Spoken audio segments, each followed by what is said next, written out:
Journey रही है पिछले 1-2 साल में। मैंने जितने थ्रोइंग सेशन किए हैं उसके हिसाब से जो परफॉर्मेंस रही, जो भी मुझे मिला, मैं खुश हूँ।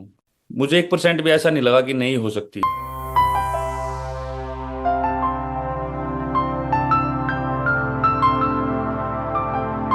ਪਹਿਲੇ ਸਾਡਾ ਬਿੱਲ ਬਹੁਤ ਜ਼ਿਆਦਾ ਆਉਂਦਾ ਸੀ। ਹੁਣ ਜਦੋਂ ਦੇ ਭਗਵੰਤ ਮਾਨ ਸਰਕਾਰ ਆਈ ਹੈ ਸਾਡਾ ਬਿੱਲ ਜ਼ੀਰੋ ਆਉਂਦਾ ਹੈ ਤੇ ਇਸ ਕਰਕੇ ਹੁਣ ਸਾਨੂੰ ਬਹੁਤ ਮੁਨਾਫਾ ਹੋ ਰਿਹਾ ਹੈ ਜਿਹੜਾ ਕਿ ਉਹ ਬੱਚਿਆਂ ਦੀ ਪੜ੍ਹਾਈ ਵਿੱਚ ਕੰਮ ਆ ਸਕਦਾ ਹੈ। ਭਗਵੰਤ ਸਿੰਘ ਮਾਨ ਜੀ ਦਾ ਅਸੀਂ ਧੰਨਵਾਦ ਕਰਦੇ ਹਾਂ ਕਿ ਜਿਨ੍ਹਾਂ ਨੇ ਸਾਡਾ ਬਿੱਲ ਜ਼ੀਰੋ ਕੀਤਾ ਹੈ, ਮਾਫ ਕੀਤਾ ਹੈ। ਭਗਵੰਤ ਮਾਨ ਦੀ ਸਰਕਾਰ ਜਦੋਂ ਦੀ ਆਈ ਹੋਈ ਹੈ ਤਾਂ ਉਹਨਾਂ ਨੇ ਬਹੁਤ ਅੱਛੇ ਕੰਮ ਕੀਤੇ ਨੇ ਤੇ ਉਹਨਾਂ ਦੇ ਜਦੋਂ ਦੇ ਬਿੱਲ ਮਾਫ ਕੀਤੇ ਨੇ ਤੇ ਬਿੱਲ ਨਹੀਂ ਆਉਂਦਾ ਹੈ ਕਿਉਂਕਿ ਜੋ ਹੁਣ ਜਿਹਦੇ ਪੈਸੇ ਬਚਦੇ ਨੇ ਸਾਡੇ ਘਰ ਦੇ ਕੰਮਾਂ ਦੇ ਹੋਰ ਵੀ ਬਹੁਤ ਕੰਮ ਆਉਂਦੇ ਨੇ ਤੇ ਜਿਸ ਤੋਂ ਅਸੀਂ ਬਹੁਤ ਸਾਰਾ ਫਾਇਦਾ ਚੁੱਕਦੇ ਪਏ ਹਾਂ। ਤੇ ਕਿਉਂਕਿ ਬਿੱਲ ਤੋਂ ਹੀ ਬਹੁਤ ਜ਼ਿਆਦਾ ਪਰੇਸ਼ਾਨ ਸੀ ਜਿਹਦੇ ਕਰਕੇ ਹੁਣ ਜਦੋਂ ਦੇ ਬਿੱਲ ਮਾਫ ਹੋਏ ਨੇ ਸਾਰੇ ਲੋਕੀ ਬਹੁਤ ਖੁਸ਼ ਨੇ ਤੇ ਸਾਰਿਆਂ ਦਾ ਬਹੁਤ ਭਲਾ ਹੋਇਆ ਤੇ ਅਸੀਂ ਉਹਨਾਂ ਦਾ ਬਹੁਤ ਜ਼ਿਆਦਾ ਧੰਨਵਾਦ ਕਰਦੇ ਹਾਂ ਕਿ ਇਹੋ ਜਿਹੇ ਕੰਮ ਉਹਨਾਂ ਨੇ ਬਹੁਤ ਕੀਤੇ ਤਾਂ ਹੋਰ ਵੀ ਕਰਨ ਜਿਸ ਤੋਂ ਹੋਰ ਵੀ ਸਾਨੂੰ ਬਹੁਤ ਫਾਇਦੇ ਹੋਣ।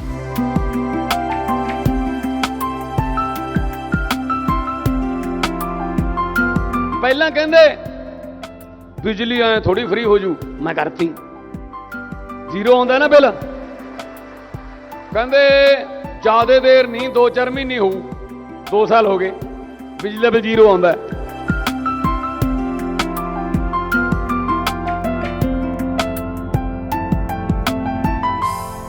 भले ही मतलब किसी को कैसा भी लगे, मुझे ऐसा लगा क्योंकि जेवलिन में 3-4 मीटर बढ़ना, सही से हिट हो जेवलिन, कोई ऐसी बात नहीं है, बढ़ जाते हैं। क्योंकि जैसे हम बात करें अरशद नदीम की भी 90.18 मीटर थ्रो थी इससे पहले, जो उसकी बेस्ट थी कॉमनवेल्थ गेम्स में लगाई थी, और मेरी 89.94 मीटर थी। और वही है, उसकी भी एकदम निकली थ्रो, और ऐसा नहीं था कि मेरी नहीं निकल सकती थी। बस वही था कि कहीं ना कहीं मैं अपने आप को उतना पुश नहीं कर सका। मेंटली मैं रेडी था लेकिन फिजिकली कहीं ना कहीं मैं रोक रहा था खुद को। जो लेग वर्क होना चाहिए रनवे में वो इतना नहीं था, और उसको बचाने के लिए मैं काफी एफर्ट लगाने की कोशिश कर रहा, लेकिन उतना एफर्ट लग नहीं पा रहा था। तो बिल्कुल वो जो सेकंड वाली थ्रो थी वो जस्ट नदीम ने जब थ्रो किया उसके थोड़ी बाद में ही थी। उस टाइम मैं बहुत ही पॉजिटिव था और उसके तुरंत बाद मैंने वो अपनी थ्रो वो अच्छी निकाली। लेकिन उसके बाद से फिर जैसे ही और टाइम बढ़ता चला गया तो वही है, फिर से वो चीज़ कहीं ना कहीं फिजिकली वो रुकावट आने लग गई। तो मैंने मेंटली बहुत ज़्यादा पुश किया, लेकिन जब तक लेग वर्क अच्छा नहीं है, टेक्निक अच्छी नहीं है, तो कितना भी जोर लगा लो वो खराब ही हो जाता है। पर माइंड में मेरे 1% भी ये नहीं था कि हाँ नहीं हो सकता। मैंने जब पेरिस से मैं इधर आया, मैंने इधर आते स्टार्ट कर दी थी, मतलब 3-4 दिन बाद मैंने अपनी ट्रेनिंग स्टार्ट कर दी थी। क्योंकि जब पेरिस में था तो वहाँ पे इंटरव्यूज या इधर उधर जाना कुछ ना कुछ चल ही रहा था। तो वहाँ से जब मैं यहाँ पे आ गया 1-2 दिन बाद, तो मैंने यहाँ आते ही अपनी ट्रेनिंग स्टार्ट कर दी थी थोड़ी थोड़ी। तो हाँ जी, मुझे लगता है सबसे बड़ी बात तो यही है कि मैं, क्योंकि सबसे ज़्यादा टाइम मैं अपने गेम को ही देता हूँ, अपनी ट्रेनिंग को।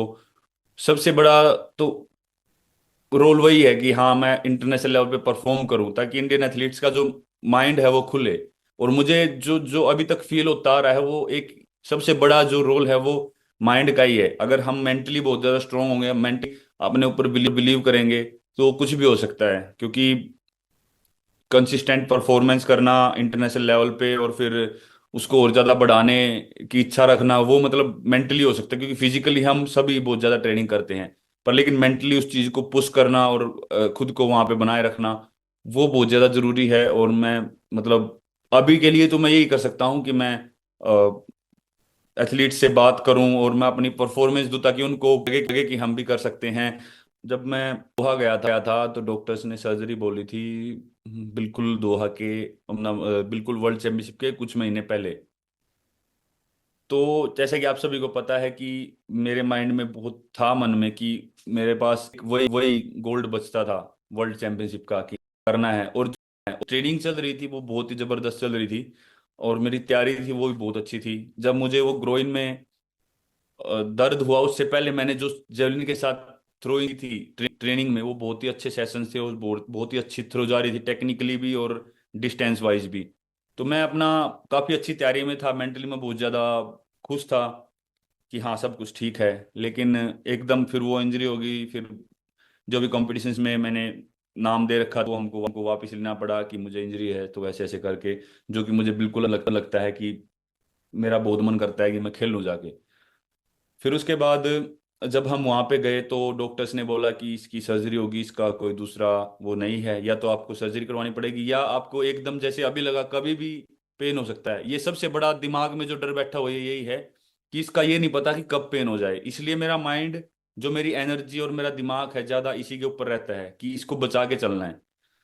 तो वो डिसीजन ठीक इसलिए था क्योंकि फिर वो वर्ल्ड चैंपियनशिप वाला पूरा साल ऐसे निकल जाता, और ओलंपिक के लिए कितनी रिकवरी होती पता नहीं।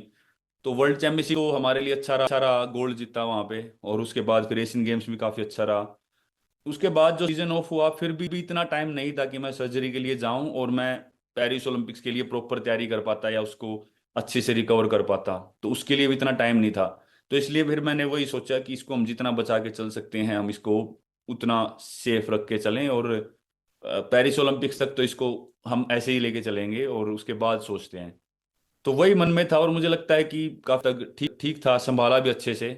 बस वही है कि इस साल फिर सारा थोड़ा बड़ा प्रॉब्लम हो गई थी जब मैं ओस्ट्रावा खेलने वाला था, उससे फिर उससे पूरा मतलब कंपटीशन वगैरह रुक गए थे। लेकिन ठीक रहा, अभी जो भी कंपटीशन बचे हैं इसके बाद पूरा ये खत्म करके उसके बाद ये डिसीजन ले सकते हैं हम। पूरी परफॉर्मेंस ओलंपिक मतलब सभी एथलीट्स की। हाँ जी, सभी एथलीट्स की, अगर आप पेरिस ओलंपिक। पर्सनली मुझे तो बहुत अच्छा लगा कि जिस हिसाब से सब एथलीट्स फाइट दे रहे थे।